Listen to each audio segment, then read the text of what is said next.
continuing story of Peyton Place.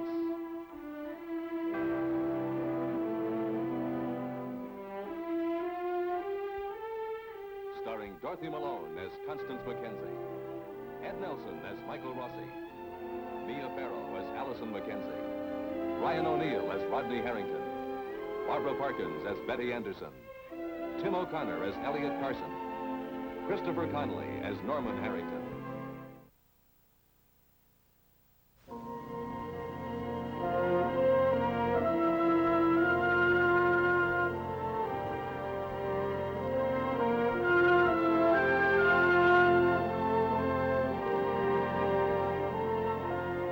"17 years ago, Ann Howard was held responsible for a tragic accident, the blinding of another child. Last night, she felt compelled to return to the scene of the accident, the bluff outside Michael Rossi's beach house. Well, home again, home again. Did I eat dinner last night? No, you didn't. You were upset, and I gave you a sedative. You fell asleep on the couch. Well, that was a great start. I suppose I should be contrite, but, frankly, I'm too hungry. Well, why don't you come get a longshoreman's breakfast with me this morning? Come on.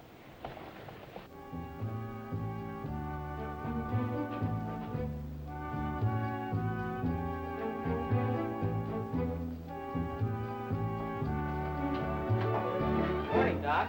Miss? Hello, Jerry. Give us a couple of longshoreman breakfasts, huh? You bet. Is this all right? Hot coffee to get you started. Oh, thanks. Oh, you don't take that, do you? You know, it seems to me as if I talked on forever last night. Well, quite a bit about the past, not much about the present.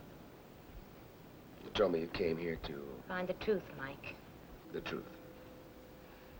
Truth about what really happened, not what they told me happened. The police and all the other children told me that I was the one who pushed Chris Webber over the bluff. I believed them. I accepted it for a long time. But you don't accept it anymore, huh? It took me years to get up the courage to come back here and open it all up again. I'm surprised you'd even attempt a thing like that. I mean, after 17 years. Well, the police have records of the incident, and some of the kids who were there at the bluff grew up here, and they're living here now. I know, but the police must consider the incident closed. Yes, well, that's why I'm trying to get an attorney. Oh, Stephen Cord, last night. Mm-hmm. Well, he's a good one. But he turned me down. You know, I try not to attach any significance to this, but he was one of the kids who was at the bluff. Well, I admire your courage here, but don't forget I was up there at the bluff with you last night. I see what it does to you. I just can't go on anymore with these doubts. I can understand that. Does anyone at the hospital know that's why you're here? I mean, Dr. Mort? No, I haven't told him who I am. Well, I think that's important. After all, you're working in direct contact with patients. This is a small town. You're going to have to tell them you're Ann Colby. Mike, I'm a good physical therapist. Nobody's questioning that. My work is important to me. Nobody's questioning that either. Look, it's not accidental that this is the field you picked to work in, is it? Probably not. But now the work itself has become terribly important. That'll make you more vulnerable. Mike, what happened last night? I knew it was happening. But I let it happen. I needed to talk it out. But you don't think that would happen with the patients, do you? And that's not the point. That's not the point. Excuse me? Oh, boy, you sure you haven't forgotten anything? Let's see you do that justice now. Read it all, will you? The incident of the bluff was a personal one, and it was a long time ago. It has nothing to do with my professional life. And you're kidding yourself.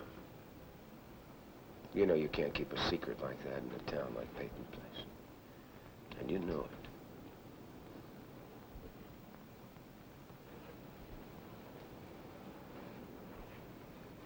it. Excuse me, Mike.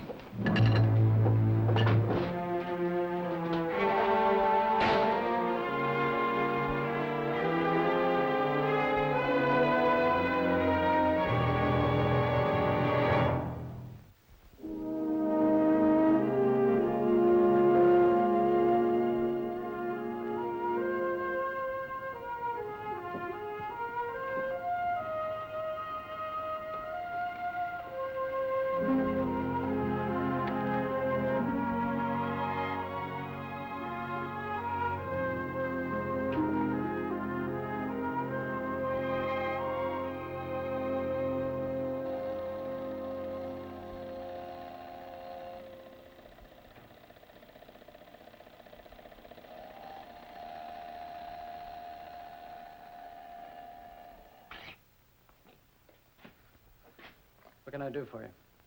You don't remember me? Yeah, you're the lawyer that got my brand new boss off the hook. Well, I thought you might have remembered me from further back, when we were kids. I used to sneak off and play on the beach with you and your brother Chris. And your friends. I've been away for a while, Stephen Court. Yeah, I know. You weren't allowed to play with us kids. We were a little too tough. Well, that's what I liked about it. You were tougher than I was. I wanted to be like you. Kids. Well, you've done okay. Yes, sir, you've done okay. How's your brother doing these days? He's fine. Has anything changed since the accident? He's still blind. I'm sorry. Well, after 3 operations, the final verdict is that he's going to stay that way. And that's a verdict that even you can't have changed. How is he otherwise? Well, what do you mean by otherwise? Good question. And you'd rather be asking them. Not necessarily. How is Chris? He's okay. Is he here? Well, look around. Well, I'm just asking because I'm concerned. All these years, you've been worried about little Chris Webber that got pushed off the bluff and went blind. Is that what you're telling me? I'm not telling you anything. I'm just asking. How is he? Mr. Cord, you won't find him out in that town square with a tin cup and pencils. He's in college studying. You want to know the rest of it, Mr. Cord? Well, he's no charity case. He's paid for all the way by me.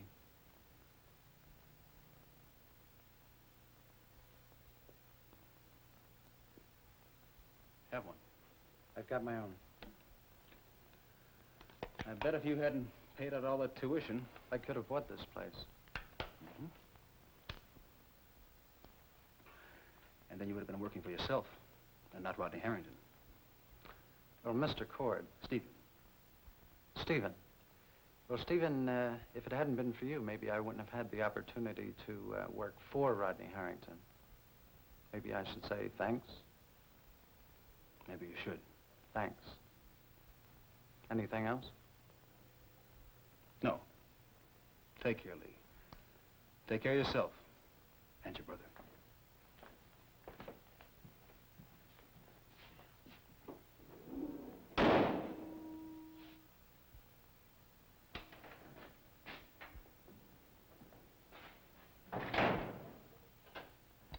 Use fingers. What do you need? I'll get it for you. No, you sit down. I'm just going to get some more coffee. Do you want some? No, thanks. You haven't asked me how my evening was. How was your evening? Fine. No, it wasn't. Yes, it was. I don't know. I can't decide how I feel about anything. What happened? We went to the shoreline, and I was very uncomfortable. Did you and Rodney quarrel? We just talked. I wish we had quarreled. Maybe then I'd know where we stand. Allison, what is it? We decided that we were making a mistake. It wasn't right for us. It upset us too much. Well, that's what you wanted, isn't it? I think that's what you wanted, isn't it? Mother, I wish you'd seen those girls at the shoreline. Maybe then you'd know what I mean. They weren't afraid of what people think or how they'll feel about themselves tomorrow. They were living for today. Don't you think they'll have regrets tomorrow? I don't know. I don't know anything. All I know is what I saw in Rodney's face last night. He was so wonderful, so understanding. And I'm sure I'll lose him. Allison, you're selling Rodney short. No, it's true. Time is very precious to Rodney. He almost lost his freedom once. Now it means something very special to him. But you're both young, and if you love each other... Is that enough? Let me tell you why I was uncomfortable last night. There was this girl there, and she was after Rodney. She got him to dance with her. Oh, she was something, all right. She advertised. She wasn't afraid of herself. Just of her husband. Her husband? Yeah, Lee Weber. He works in the garage for Rodney. Now I guess we should say something like, oh, life certainly is complicated. Yes, we should.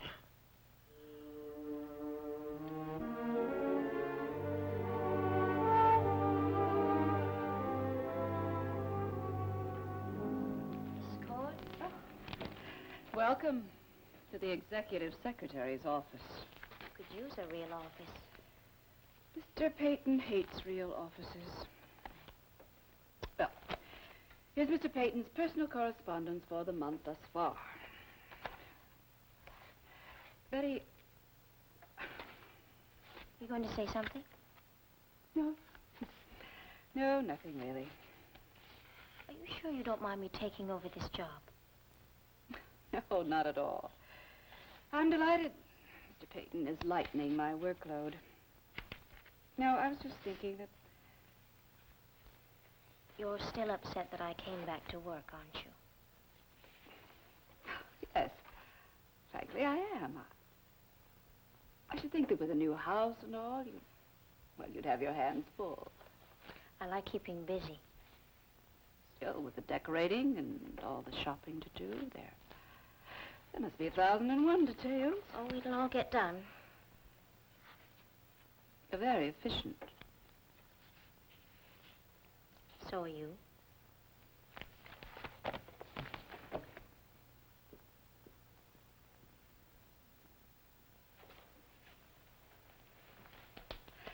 I should think that Stephen would like having his wife at home, not at work. Won't interfere. I'll be the kind of wife he needs. I'll give him the kind of home he never had. That's very commendable. Well, these letters must be posted today. I'll take care of it. You're so sure you can take care of everything, aren't you? Yes, I think so. You're a very lucky girl, Betty. What's that supposed to mean? Not everybody gets a second chance. People will be watching you this time. There may be talk. Talk about what? Rodney still lives here. That has nothing to do with my marriage to Stephen. People always talk whether or not there's anything to say. Well, just be careful. Don't give Stephen anything to say.